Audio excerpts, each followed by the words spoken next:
The form of biography really interests me, I suppose, because I read so many when I was younger and was very familiar.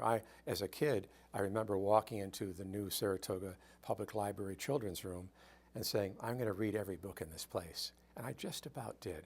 It took me about 7 years, but I just about did. And I loved true stories about people's lives. But I noticed that so often stories about American Indian people were highly inaccurate, often very biased, did not give the character credit for intelligence or emotional maturity or complexity or humor.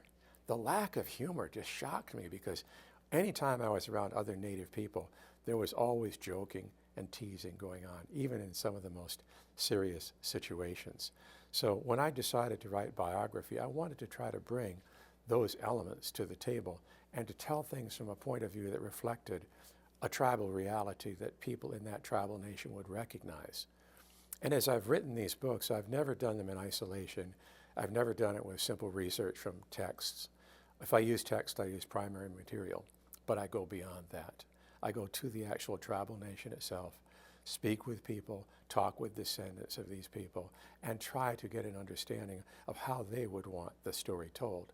So if you take a book like my picture book, A Crazy Horse's Vision, I worked very closely with S.D. Nelson, who illustrated it, because he himself is from Crazy Horse's people. And in doing his illustrations, he and I made changes in my text so that the illustrations and the text would work together in a much more effective fashion.